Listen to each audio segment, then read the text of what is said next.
ఓం శ్రీ గురుభ్యో నమః. ఓం శ్రీ మాత్రే నమః. మేలో ద్వాదశ రాశుల వాళ్ళకి ఏ విధంగా ఉండబోతుంది? మే నెలలో ప్రత్యేకంగా కొన్ని గ్రహాల యొక్క మార్పులు అనేవి ఉన్నాయి.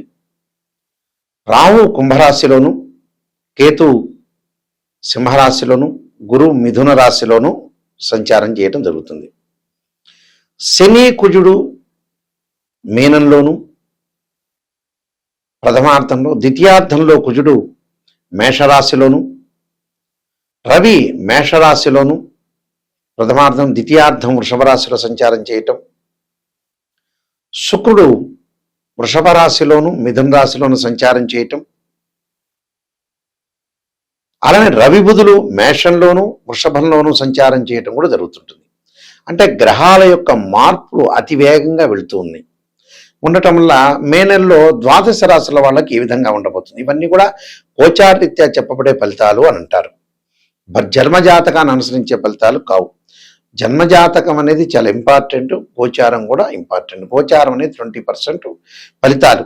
అంటే ఉద్యోగము, వ్యాపారము, ఆరోగ్యము, వివాహము, సంతానము, వ్యవహారాలు, లావాదేవీలు, కోర్టు సమస్యలు, పోలీస్ స్టేషన్లు, ఇలాంటి విషయాలన్నింటినీ కూడా మన గోచార రీత్యా తెలుసుకోవచ్చు. ఎలా ఉండబోతుంది అంటే ఈ నెల రోజుల పాటు మనకి ఏ విధంగా జరగబోతుంది, ఎలాంటి నిర్ణయాలు తీసుకోవాలి, ఎలాంటి ఆరోగ్య సమస్యలు వచ్చే అవకాశం ఉంది, ఎలాంటి ప్రికాషన్స్ తీసుకోవాలి, ఎలాంటి ప్రికాషన్ తీసుకుంటే మనకు మంచి జరుగుతుంది. ఎప్పుడు కూడా జీవితంలో నెగిటివ్ తెలుసుకుంటేనే మనం పాజిటివ్ అవుతాం. పాజిటివ్ తెలుసుకోవటం వల్ల ఏమీ లాభాలు లేవు. నెగిటివ్ తెలుసుకుంటే ఎలాంటి దాన్ని మనం ఎలా ఓవర్కమ్ చేయటం, ఎలాంటి పదార్థం తింటే మనకు లోపం వస్తుంది, ఉద్యోగంలో ఎలాంటి నిర్ణయాలు తీసుకోవాలి, ఆఫీసులతో ఎలా మాట్లాడాలి, వ్యాపార పరంగా మనం ఎలా ఉండాలి అనేది ఆలోచన చేయటానికి ఒక మార్గం ఏంటంటే గోచారం. ఆ మార్గాన్ని మనం అనుసరించి మనం ముందుకెళ్ళానుకోండి, లైఫ్లో మనం లీడ్ చేసినట్టే. దానిలోనే ఒక మ్యాజిక్ ఉంది. కొంతమంది ఈ నెలలో మనం ఈ నెలలో కొంతమంది బంధుమిత్రులతోటి కలహాలు వచ్చే అవకాశం ఉంది అని అంటే వాళ్ళతో తక్కువ మాట్లాడాలి. ఆరోగ్యపరంగా లోపం జరుగుతుంది అని అంటే ఖచ్చితంగా ట్యాబ్లెట్ వాడాలి, భగవంతుడి యొక్క ఆరాధన చేయాలి. అంటే మన లైఫ్ని మనం ఓవర్కమ్ చేసుకోవటం అనేది మన చేతుల్లోనే ఉంటుంది. కాబట్టి ఈ గోచారరీత్యా వీళ్ళందరికీ కూడా ఏ విధంగా ఉందో ఒకసారి తెలుసుకుందాం. తెలుసుకొని మనం ముందుకెళ్తే మనకి మంచి సుఫలితాలు జరగాలని మనం ఆశించాలి. సింహరాశి వారికి మే నెలలో ఏ విధంగా ఉండబోతుంది? సింహరాశి వాళ్ళకి ప్రధానంగా చూసుకునేటట్టయితే అష్టమ స్థానంలో మనకి కుజుడు, శని, బుధుడు ఉన్నాడు. ప్రథమార్థంలో కుజుడు ద్వితీయార్థంలో వచ్చి మేషరాశిలోకి వెళ్ళిపోతాడు. అప్పుడు కొంత ప్రథమార్థంలో మాత్రమే కొంత ఆరోగ్యం పట్ల శ్రద్ధ పెట్టండి. ద్వితీయార్థంలో ఆరోగ్యపరంగా కొంత మెరుగైన ఫలితాలు వచ్చే అవకాశం ఉంటుంది. ఇక్కడ ప్రథమార్థంలో వచ్చేటప్పటికల్లా కొంత వాహన ప్రమాదాలు జరగకుండా, కోర్టు సమస్యలు రాకుండా, అన్నదమ్ముల మధ్యలో గొడవలు రాకుండా చూసుకోండి. ద్వితీయార్థంలో అవన్నీ కూడా సమసిపోయే అవకాశం ఉంటుంది. అలానే ఇక్కడ రవి ఉచ్చస్థానంలో ఉండటంలో ఉద్యోగపరంగా లావాదేవీల విషయంలో అనుకూలంగా ఉంటుంది. ఉద్యోగంలో కొంత ప్రమోషన్లు సాధించే అవకాశాలు, నూతన వ్యాపారాల్లో కొంత పెట్టుబడులు పెట్టచ్చు. వ్యాపార పరంగా మంచి లావాదేవీలు జరిగే అవకాశాలు ఎక్కువగా ఉంటాయి. లావాదేవీలు అనుకూలంగా ఉండే అవకాశాలు ఎక్కువ ఉంటాయి. ఎందుకంటే ఇక్కడ వీళ్ళకి ఈ రాశి వారికి వచ్చేటప్పటికల్లా లాభస్థానంలో గురువు ఆర్థిక పరంగా అనుకూలంగా ఉంటుంది. లాభస్థానంలో గురువు ఉంటాడు కాబట్టి అనుకూలమైన ప్రయత్నాలు, నూతన వ్యాపారాలు, పెట్టుబడులు పెట్టుకోవచ్చు. నూతన వ్యాపార రంగంలో ముందుకెళ్ళచ్చు. అయితే శుక్రుడు యొక్క బలం వల్ల వివాహాది శుభ కార్యక్రమాలు ఆగిపోయే అవకాశాలు ఎక్కువ ఉంటాయి. అంటే వాయిదాలు పడుతుంటాయి ఈ నెలలో. ఏదో ఒకటో సంబంధం చూస్తాం, ఒక అబ్బాయి అమ్మాయిని చూస్తారు, ఒకసారి రెండోసారి చూస్తారు, మూడవ సంబంధం మాత్రం సక్సెస్ అవుతుంది. కాబట్టి ఇక్కడ ఆందోళన చెందాల్సిన పని లేదు. వివాహాది విషయంలో విద్యార్థులకు మంచి అనుకూలమైన కాలం చెప్పుకోవచ్చు. పోటీ పరీక్షల్లో ఉత్తీర్ణత సాధించే అవకాశాలు బాగా ఎక్కువ ఉంటాయి. అంటే పోటీ పరీక్షలో ఉత్తీర్ణత సాధిస్తారు, అనుకూలమైన ఫలితాలు జరిగే అవకాశం ఒకటి ఉంటుంది. అయితే ఆరోగ్యం మినహా మిగతాదంతా కూడా అనుకూలంగా ఉంటుంది. ఆరోగ్యపరంగా ఏమిటంటే అది మొదటి 15 రోజులు మాత్రమే. అధిక ప్రయాణాలు చేయటం వల్ల వాహన ప్రమాదాలు జరగకుండా చూసుకోవాలి. ఆరోగ్యాన్ని కొంత మెరుగుపరుచుకోవాలి. బంధుమిత్రులతో కలహాలు రాకుండా చూసుకోవాలి. స్నేహితులతో కూడా అనవసరంగా మాట్లాడకూడదు. కుటుంబ పరంగా కూడా ఇబ్బందులు జరగకుండా చూసుకోండి. తీర్థయాత్రలు, పుణ్యక్షేత్రాలకు వెళ్ళే అవకాశాలు కూడా బాగా ఎక్కువగా ఉంటాయి. అంటే తీర్థయాత్రలు పుణ్యక్షేత్రాలకు వెళ్ళే అవకాశాలు బాగా ఎక్కువ ఉంటాయి. కాబట్టి ప్రతి దానిలో కూడా కొంత విజయం సాధించడానికి కొంత జాగ్రత్తగా పడండి. అయితే ప్రణాళికాబద్ధంగా రూపొందించుకుంటారు. ఒక్క 2 విషయాల్లోనే జాగ్రత్త ఉండాలి. ఆరోగ్యము, ప్రయాణాలు చేయటం, ఉద్యోగపరంగా కొద్దిగా ఎలాంటి ఇబ్బందులు లేకుండా మంచి నిర్ణయాలు తీసుకుని ముందుకెళ్ళండి. వివాహాది శుభ కార్యక్రమాలు వాయిదా పడుతున్నాయని ఆందోళన పడొద్దండి.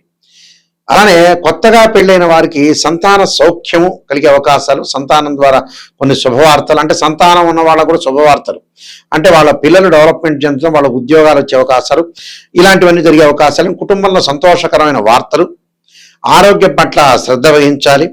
ఇక్కడ ఏదైతే మనం అనుకుంటున్నామో రాహు యొక్క బలం వల్ల కూడా కొంత కుటుంబ పరంగా కలహాలు రాకుండా చూసుకోవటం చాలా మంచిది.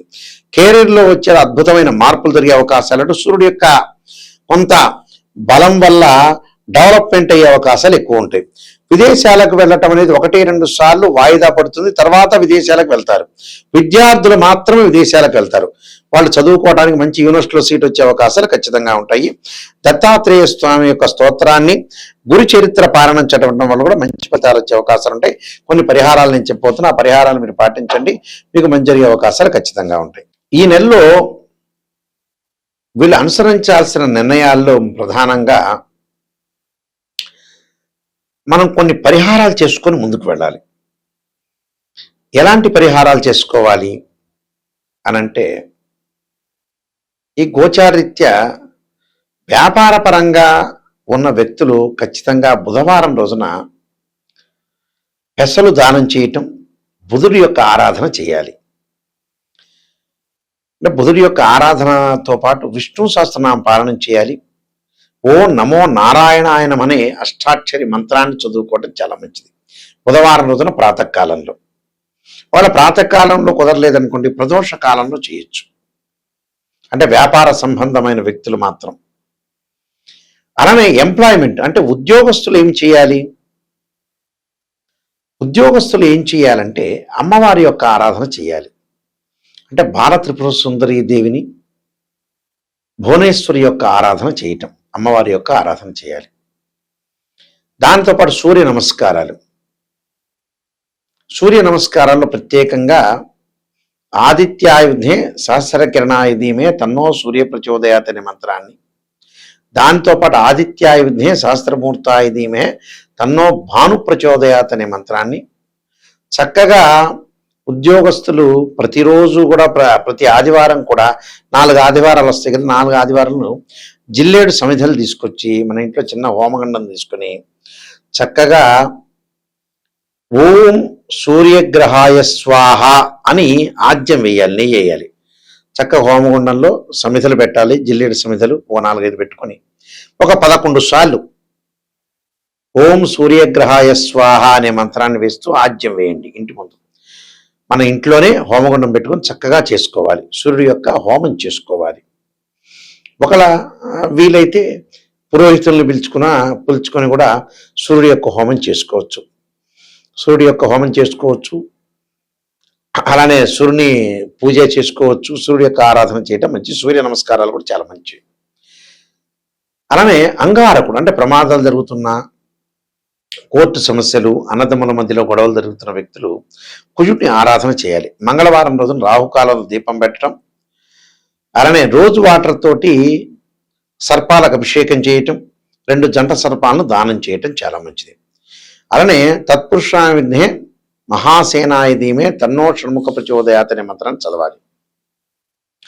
అలానే శని, ఎల్లాటి శని యొక్క ప్రభావం ఉన్న వ్యక్తులు ఎవరైతే ఉంటారో నల్లని ద్రాక్షారసంతో శనికి అభిషేకం చేయాలి. పురోహితులతో చేపించవచ్చు, లేకపోతే శక్తి లేని వాళ్ళు ఆ మంత్రం చదువుతూ నీలాంజన సమాభాసం రవిపుత్ర యమాగ్రజం ఛాయామార్తాండ సంభూతం తమ నమామి శనైశ్వరం అనే మంత్రం చదువుతూ అభిషేకం చేయండి. విదేశాలకు వెళ్ళటం ఆలస్యం జరుగుతుంటే రాహు యొక్క ఆరాధన చేయండి. మినుము దానం చేయండి. ఇంటిలో చక్కగా అర్ధకాయ మహావీరం చంద్రాదిత్యమర్థనం సింహకాకర్భ సంభూతం తమ రాహుం ప్రణమాము అనే మంత్రాన్ని చదువుకోవటం. వివాహం కానీ అమ్మాయిలు వరపాశుపతాశ్రుద్రాభిషేకం, అఘోర గౌరీ పాశుపతాశ్రుద్రాభిషేకం చేయాలి. అలానే అబ్బాయిలు కన్యాపాశుపతాస్త్ర రుద్రాభిషేకం చేసుకోవడం చాలా మంచిది. అంటే ఇవన్నీ కూడా మానసికంగా ప్రశాంతత కలగాలంటే క్షీరపుత్రాయుధి అమృతత్వాయుధమే తన్నో చంద్ర ప్రచోదయాత్ అనే మంత్రాన్ని చక్కగా చదువుకోవాలి. అయితే ఏదైనా సరే జాతకాన్ని ఒక ఆస్ట్రాలజర్ని అప్రోచ్ అయ్యేటప్పుడు నెగిటివ్ ఫస్ట్ తెలుసుకోవాలి, ఆ నెగిటివ్ని మనం పాజిటివ్ చేసుకోవాలి. స్త్రీయే లోపం మెరుగుట పెద్ద విద్య, లోపం మెరిగిన వాడే పూర్ణుడవుతాడని అర్థం. దీనికి మ్యాథమెటికల్ క్యాలిక్యులేషన్ వేసి ఒక 16 లగ్న కుండల్ని మనం అనాలిసిస్ చేయాలి. ఏదో అరకొరకు నాలెడ్జ్ గల వాళ్ళు ఒక చక్రాన్ని చూసి రాశిచక్రాన్ని చూసి చెప్పడం కాదు. ఒక అమ్మాయి వివాహాన్ని కానీ నిర్ణయించేటప్పుడు రాశిచక్రము, నవాంశం, భావచక్రం, దశల అంతర్దశలు నిర్ణయం చేయాలి. ఎక్కడ ఉచ్చ, ఎక్కడ నీచ, ఏ గ్రహాలు ఉన్నాయి, ద్వాదశ భావాలకు అధిపతులు ఎవరు, రాశ్యాధిపతులు వేరు, భావాధిపతులు వేరు, అక్కడ ఆ లగ్న కుండల్లో అక్కడుండే గ్రహాలు వేరు. ఈ మూడింటిని అనుసరించి చెప్పటమే జాతకం. మెయిన్ ముఖ్యంగా అంటే త్రికోణాలని, దృష్టులని, ఇలాంటివన్నీ కూడా నాలెడ్జ్, ఆస్ట్రాలజీలో నాలెడ్జ్ ఉన్న వ్యక్తులు ప్రతి వాళ్ళు అనుసరించే విధానం ఇదే. ఈ మధ్యకాలంలో రకరకాల వ్యక్తులు ఫేక్ ఆస్ట్రాలజర్ రకరకాలు ఉండటం వల్ల కూడా మంచి ఆస్ట్రాలజర్స్ కూడా పేరు పోతుంది. అందువల్ల ప్రతి వాళ్ళని మీరు నమ్మొద్దండి. ఆస్ట్రాలజీ పర్ఫెక్ట్గా తెలిసిన వ్యక్తులకే ముందుకు వెళ్ళండి. అయితే మీరు బుక్స్ చదవచ్చు. నేను నెంబర్ ఆఫ్ ఆస్ట్రాలజీ బుక్స్ రాశాను, 15 పుస్తకాలు రాశాను. ఇంగ్లీష్లో 3 రాశాను, 18 పుస్తకాలు రాశాను.